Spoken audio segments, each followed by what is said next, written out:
Can't sleep at 2 a.m. Embrace the stillness and find peace in the night. Have you ever noticed how the world seems to change at 2:00 a.m.? It's not just quieter. It feels as if everything is holding its breath. The streets are still, the clocks ticking louder than usual, and in that fleeting space between sleep and dawn, something stirs within you. Perhaps you've experienced it. You wake up not with fear or alarm, but simply awake. The house is silent, the world outside slumbers, yet here you are wide awake. You lie in bed, staring at the soft outline of the ceiling, your mind starting to wander. Should you check the time? Should you get up? A whisper of worry drifts in. Why does this happen to me? Some say that waking up in the middle of the night is a problem, a symptom of age, stress, or a broken sleep cycle. But what if that's not the full story? What if waking up in the middle of the night is not a malfunction, but an invitation? In Buddhist thought, not everything that disturbs us is meant to be avoided. Sometimes, the disruptions in our comfort arise for a reason. Sometimes, the night opens its eyes because there is something within us that longs to be heard.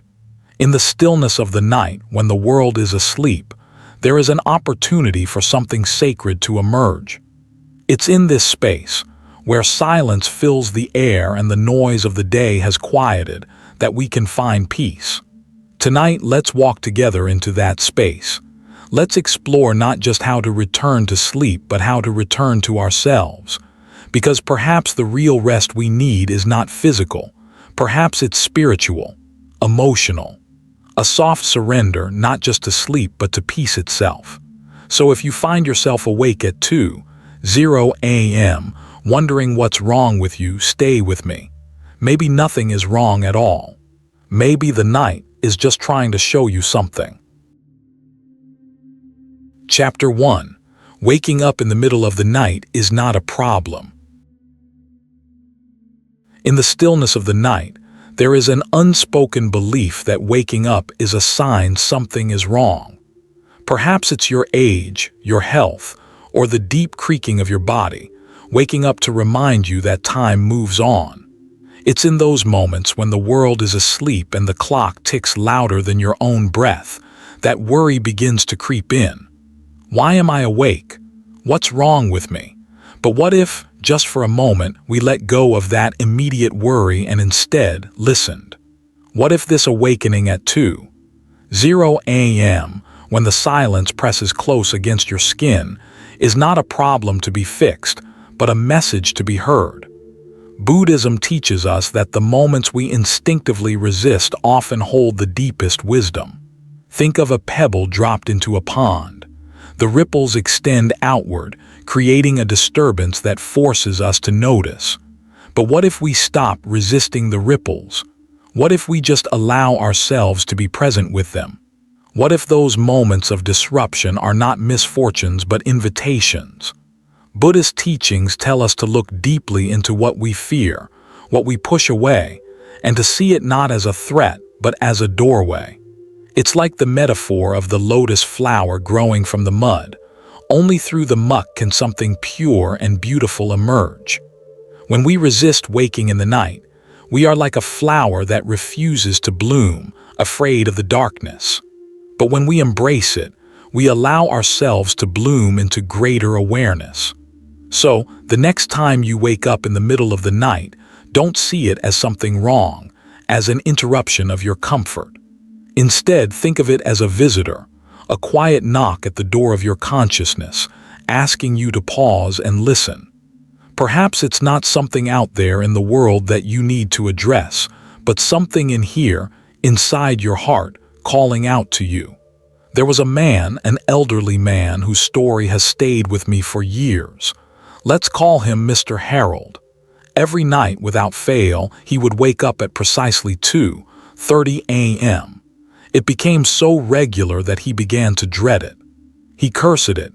He thought something was wrong with his health, that his body was betraying him. He would turn on the lights, check the time, and frantically search for some explanation. But after months of this frustration, something in him shifted. He stopped resisting. He stopped trying to fix what wasn't broken. Instead, he lay still in his bed, letting the silence of the night wrap itself around him like a gentle blanket. He listened. He listened to the rhythm of his breath, the steady pulse of life that still beat in his chest despite the stillness of the world around him.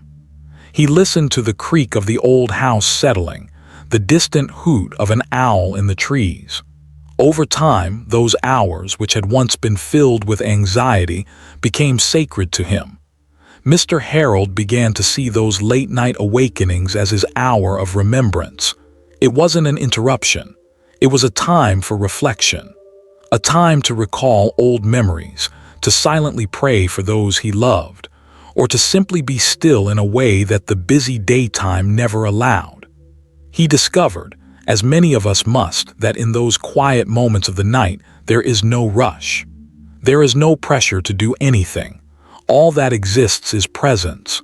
And in that presence, in that deep stillness, a different kind of peace arose. In Buddhism, we speak of the concept of sati or mindfulness, an awareness of the present moment without judgment. When we wake in the middle of the night, it's easy to become frustrated and try to force ourselves back to sleep, to wrestle with the discomfort. But what if we practiced mindfulness in these moments? What if we sat with the discomfort, let it be, and listened to what it has to teach us? There's an ancient Buddhist story about a monk who sat in meditation, seeking enlightenment. He struggled for years, trying to force his mind to quiet, trying to attain peace. One night, after years of effort, he realized something profound. The more he tried to fight ag. Chapter 2. The Power of Acceptance. There's a quiet, almost invisible force that causes us to suffer, resistance. It's not the wakefulness in the night that disturbs us, but how we react to it. We wake up in the darkness, and immediately a wave of worry crashes over us. Something isn't right. It could be our age, our health, or simply the inability to escape from the night's quiet discomfort. We think we have to fix it, correct the situation, return to sleep as though it's something we should have. We wrestle with the night, trying to shut it down, to push it away. But, as the Buddha teaches us, resistance is often the source of our suffering. Dukkha, the term the Buddha used to describe suffering, is not always a direct result of life's external events, but often a result of how we respond to those events. We resist, and in that resistance, we become entangled in suffering. When we stop fighting the moment, however, something profound happens. We shift from a place of struggle to a place of acceptance. We stop trying to change the night or force sleep to come back, and instead we breathe with the night. We surrender, not in defeat but in a quiet willingness to be with what is. This shift is transformative. In that soft surrender, there is a release of tension. The body relaxes, the mind quiets, and in that stillness, peace begins to flow like a gentle river through a narrow canyon. We begin to understand that peace is not something we need to chase after, but something we simply need to allow into our lives by embracing the present moment as it is. Let me share a story of a woman named Clara, whose journey to acceptance is a quiet but powerful reminder of this truth. Clara, now in her 70s, had struggled with insomnia for years. Like many of us, she fought against the discomfort of waking up in the middle of the night. She would toss and turn, her mind filled with anxious thoughts, wondering why she couldn't sleep, blaming her age, her body, or her restless mind. But one night, feeling the familiar restlessness creeping in, something shifted. In that moment of unease, Clara remembered something her grandmother had said to her. "If you can't sleep, let the night hold you anyway." Those simple words, spoken years ago by someone who had long since passed, echoed in her mind like a gentle bell, urging her to stop fighting. Clara didn't get up. She didn't check the clock or turn on the lights. Instead, she closed her eyes and focused on her breath. Slowly, she began to soften, allowing the silence of the night to surround her without resistance. She wasn't trying to sleep. She wasn't forcing herself to fall back into slumber. She wasn't even judging the moment. She simply was. As she surrendered to the present, something unexpected happened. For the first time in years, Clara felt a deep peace settle within her. She wasn't asleep, but she was resting. Her body, once tight with tension and frustration, began to unwind. Her mind, which had been spinning in circles of worry, softened. In that stillness, Clara discovered a truth that many of us forget in the rush of our daily lives. Acceptance is not a passive act. It's a profound and transformative practice. The act of accepting the present moment exactly as it is, without trying to change it or control it, brings us back to our true nature. It connects us to the peace that resides within each of us, waiting patiently to be noticed. This, too, is part of the Buddhist path, samadhi, right understanding. It's the recognition that life will not always unfold according to our expectations or desires, but that we can find peace not by controlling life, but by learning how to be present with it. When Clara stopped resisting the moment, she stopped fighting against herself. She didn't need to be fixed. She needed to return to the stillness within her. The next time you wake in the middle of the night and feel that familiar stir of discomfort, pause before you react. Instead of pushing the moment away, be with it. Ow. Chapter 3. The breath, your bridge between body and mind. In Buddhism, the breath is more than a mere physiological act. It is the living connection between the body and the mind. It is the thread that weaves together our physical existence with our mental state, the bridge that allows us to return to a place of balance and clarity when we feel lost or overwhelmed. This ancient wisdom, passed down through generations of practitioners, reveals that in the simplicity of each inhale and exhale lies the potential to return to our true nature. When we wake in the middle of the night, especially in moments when our minds are racing, it can feel like we are trapped in a whirlwind of thoughts. The mind jumps from one worry to the next, pulling us away from peace, pulling us away from the present moment. It's as if the silence of the night only makes our inner chaos louder. But here's the gift, the breath.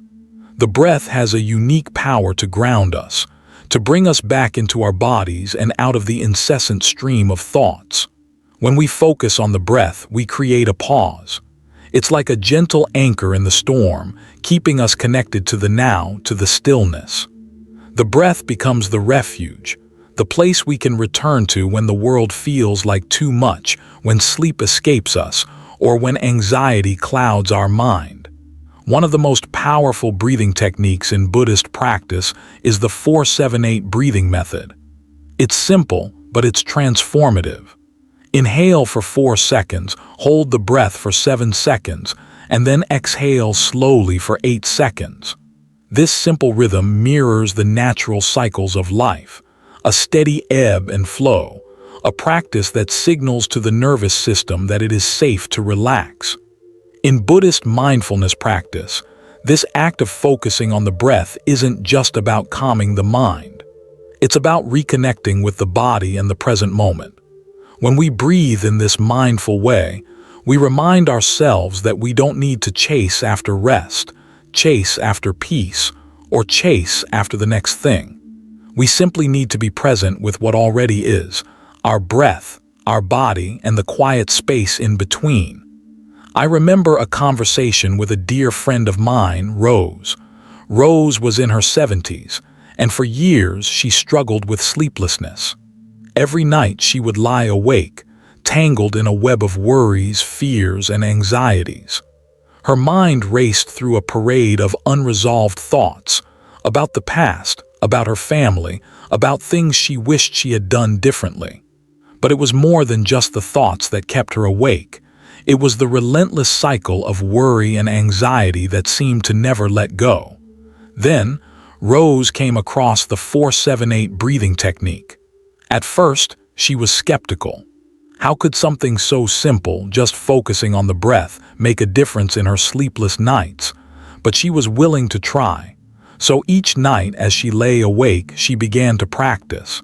Inhale for 4 seconds, hold for 7, exhale slowly for 8. She did this over and over, slowly, gently, without pressure. The change didn't happen overnight, but it did happen. Over time, she noticed something profound. Her thoughts began to slow.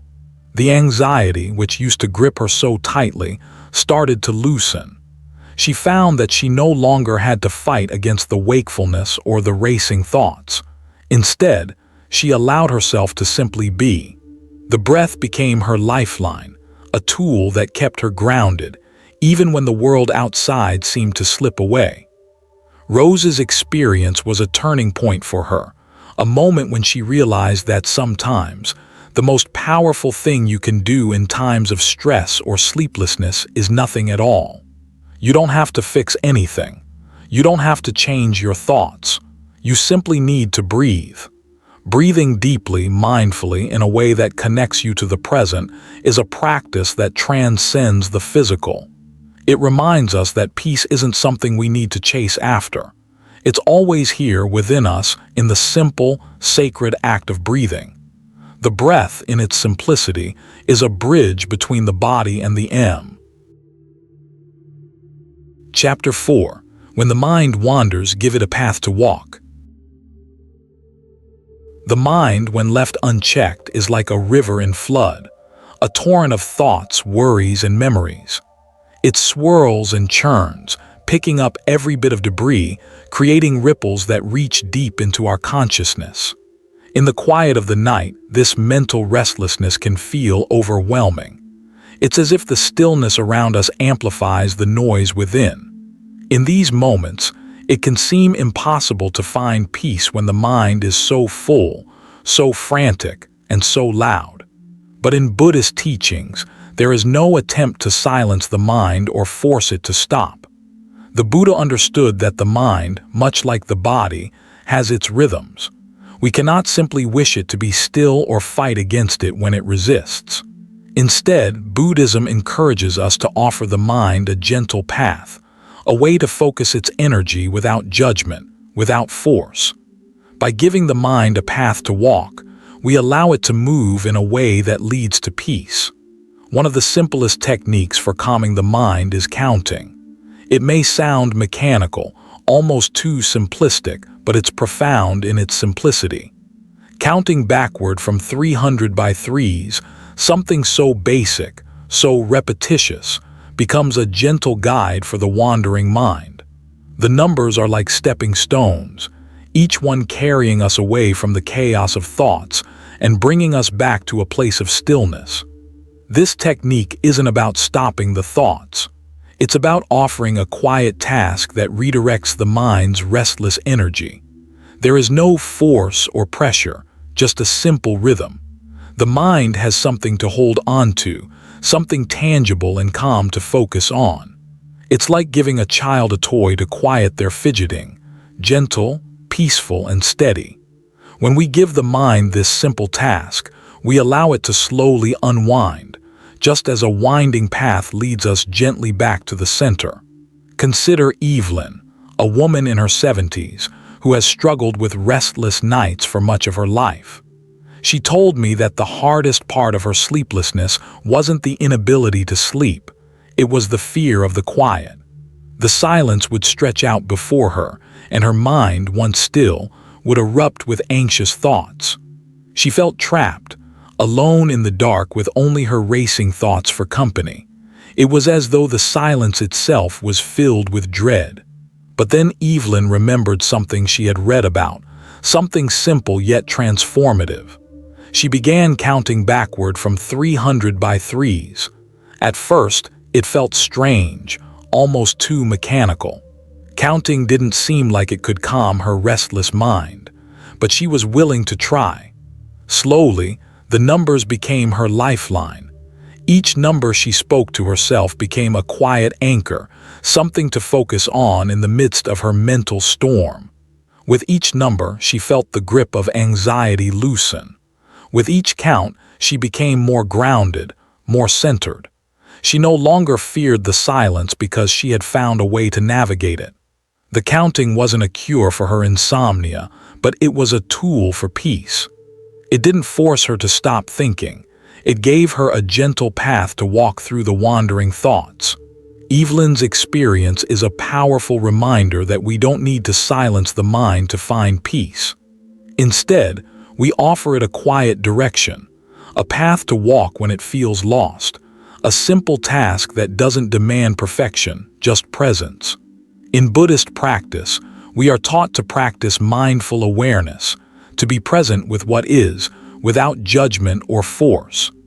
This technique of counting is a form of mindful awareness in its simplest form. It allows us to gently guide our attention, bringing us back to the present moment without harshness or struggle. When the mind wanders, it is natural to want to control it, to silence it, to make it obey. But Buddhism teaches us a different path. Instead of fighting the mind, we offer it a path to walk, a task that redirects its energy toward calmness. Whether it's counting, focusing on the breath, or gently bringing our awareness to a point of stillness, we give the mind something to hold on to. This approach is not about. Chapter 5. Relaxing the body, a soft surrender. Even when the mind quiets, the body often holds on to the remnants of the day, the worries, the tasks, the burdens that we've been carrying. These things don't disappear when we close our eyes. Instead, they sink into our muscles, our joints, our bones, weighing us down like an invisible load. The shoulders tense, the back stiffens, and the breath becomes shallow. We might think that when we lie down to sleep, rest should naturally follow. But often the body, unlike the mind, struggles to let go. In Buddhist teachings, we learn about the nature of attachment, not just to external things, but also to the way we hold onto our stress, our anxiety, and even our own discomfort. The body can become a vessel for the unresolved tensions we experience day after day. And when we don't consciously release these tensions, they accumulate, turning into a form of resistance, a resistance to simply being. This is where progressive muscle relaxation comes in. It's a practice that invites us to release tension from the body, one muscle at a time, in a mindful and gentle manner. The Buddha often spoke of letting go, not as an abrupt severance, but as a gradual softening, a surrender that allows us to rest into what is. Just like the river that gradually smooths out its rough edges, we can learn to let go of the tensions within us, softening over time. Imagine yourself lying in bed, your body nestled into the soft embrace of your sheets. Begin with your feet. Feel the weight of the day still lingering in your toes, the arches of your feet, and the calves. Gently tense the muscles in your feet, just enough to feel the tightness. Then, with a slow, conscious exhale, release that tension. Feel the muscles soften, the weight lift. Continue this process, moving upwards through your legs, your thighs, your abdomen, your chest, and your shoulders. With each breath, each exhale, you release the tightness in your body. Let your body surrender to the night. Allow it to soften and relax as you melt deeper into the stillness of the moment. It's important to remember that this is not about force or effort. It's about creating space for the body to gently release what it has been holding. Progressive muscle relaxation is a practice of allowing, of softening. There is no rush, no finish line to reach. Simply a willingness to let go, to allow your body to unwind and flow like a river returning to its natural course. I once had the privilege of speaking with Thomas, an elderly man in his 80s who shared how this practice transformed his nights. For years, Thomas had carried the weight of his life, his years of hard work, his worries about his family, and the lingering effects of his health struggles. He never realized how much of that weight he was carrying until he learned about progressive muscle relaxation. Every night, Thomas would go to bed with his body tight, his mind still working through the day's worries. It was only when he began to practice releasing tension, muscle by muscle, that he discovered the profound relief his body had been longing for. Thomas described it as if he were giving his body permission to rest, to soften into the night. His body had held onto tension for so long, but when he consciously allowed it to relax, he began to feel a peace he hadn't known for years. It wasn't just the absence of tension, it was a release of something deeper. Through this practice, Thomas found that when he let go of the physical tension, his mind followed. The mental clutter he had carried all day seemed to dissipate as his body surrendered to the night. He no longer felt trapped in his own muscles, holding onto the anxiety of his life's struggles. Instead, he felt lighter, more at peace, and more connected to the present moment. The body, much like the mind, has a tendency to hold on to things. We carry our worries, our stress, and our unprocessed emotions within our muscles. These physical manifestations of tension can keep us from truly resting, even W. Chapter 6. Rest Without Sleep, the Gift of Stillness. There is a profound truth within the Buddhist tradition. You don't have to be asleep to rest. In our modern world, we have become obsessed with sleep as the ultimate form of rest and renewal. It's easy to believe that if we don't fall asleep, if we lie awake tossing and turning, then we're not getting the rest we need. Yet, in Buddhism, rest is not defined by the absence of wakefulness, but by the presence of stillness and mindfulness. As we age, sleep often becomes more elusive. Our bodies change, our sleep cycles shift, and what once came easily now feels distant. We may wake in the middle of the night and feel frustration building, convinced that if we don't get a full night's sleep, we're somehow failing at rest. But rest, in its deepest sense, is not synonymous with sleep. Rest is a state of being, a state of presence, of stillness, and of surrender. Even when the body remains awake, the mind can find rest. It's the ability to let go of the rush, to stop chasing sleep as if it's a prize to be won, and to simply be. This is the essence of mindful rest, the practice of being with yourself without judgment or expectation. It is the acceptance of the present moment exactly as it is, whether you are asleep or awake. In Buddhist meditation, this idea of resting without sleep is similar to the practice of sitting in silent awareness.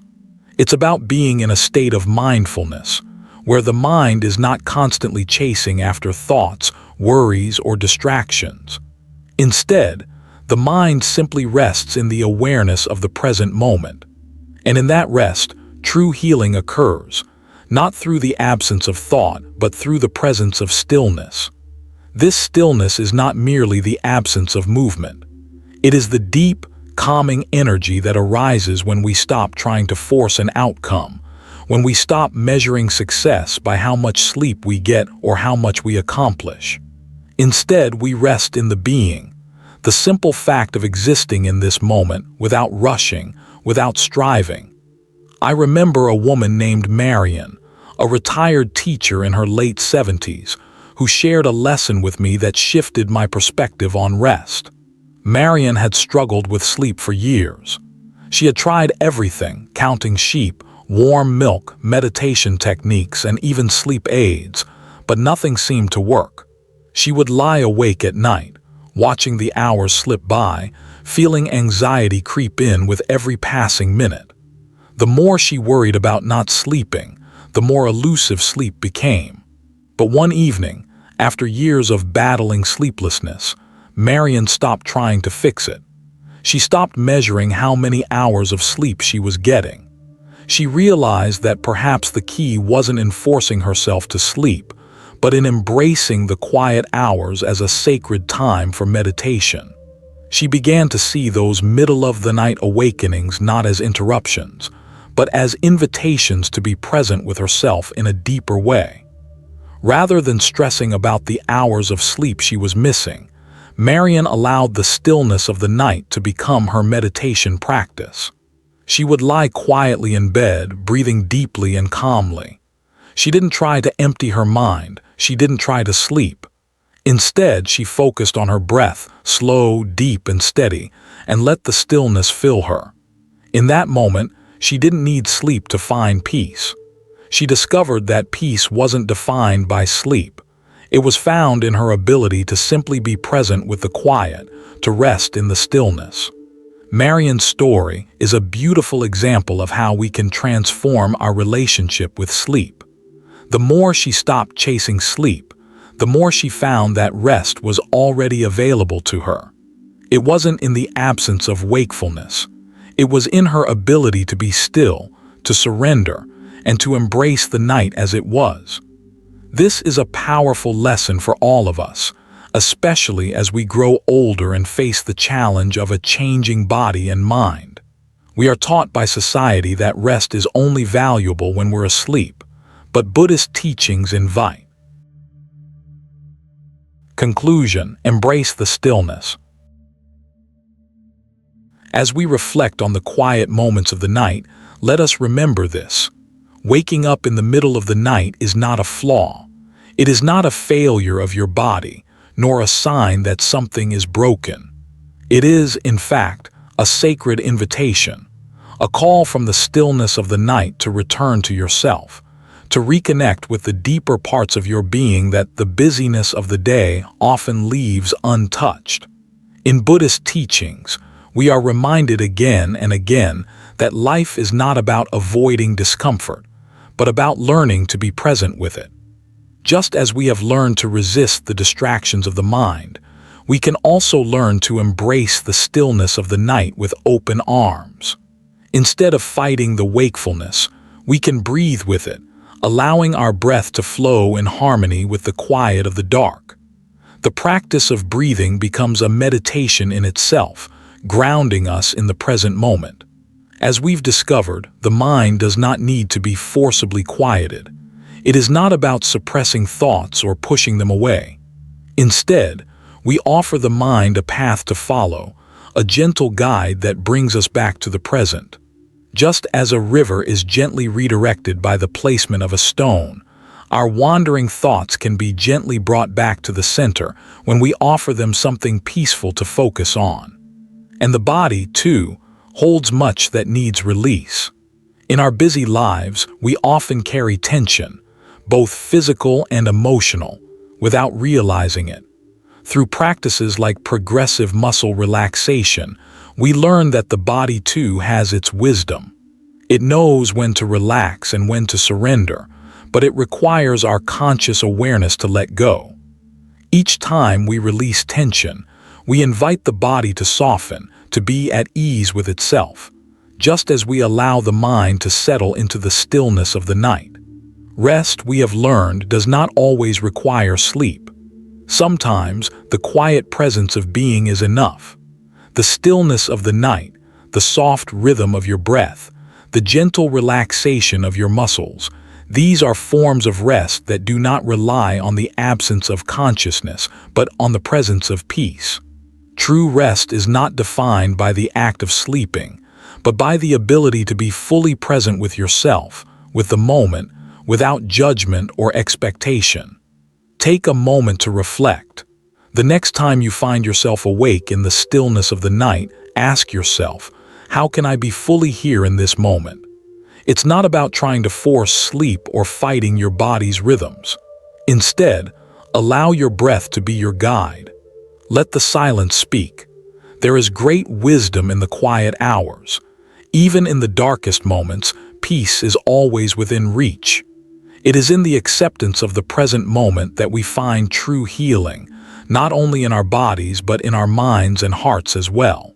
As we learn to embrace the stillness, we discover that rest is not something we must chase. It is something we already have, here and now, in the quiet of our breath, in the gentle stillness of the night. In the end, it's the practice of being fully present that gives us peace, not just the absence of sleep. By embracing the stillness, we reclaim the ability to rest, to heal, and to return to the simple truth. Peace is always within us, even in the quiet hours when the world is asleep. As we wrap up tonight's journey, I want to leave you with one thought. The quiet hours, the moments when the world is still, hold within them the power to transform your life. It's in these moments that we can rediscover peace, not just in sleep, but in stillness itself. Whether you've struggled with sleepless nights or simply yearn for a deeper sense of calm, this video has shared tools and insights that can guide you toward that peace. But here's the question. Will you let the night hold you? Will you embrace the quiet and unlock the transformative power of these sacred moments? Thank you for walking through the quiet hours with me tonight. Your journey doesn't have to end here. If you found value in this video, if it has brought even a hint of peace to your restless mind, don't leave without hitting that like button, subscribing and sharing this with someone who could use a little extra peace in their life. Remember, this video is packed with insights that can change how you experience your nights, your rest, and ultimately, your life. Stay with us, stay curious, and let's explore even more of these life-changing practices together. May your nights be gentle, and may you always find peace, whether asleep or awake. The stillness you seek is closer than you think. Make sure to watch till the end because the most profound insights are often hidden in the silence.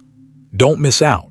Subscribe now for more peaceful reflections, wisdom that lasts, and tools to bring calm to your everyday life.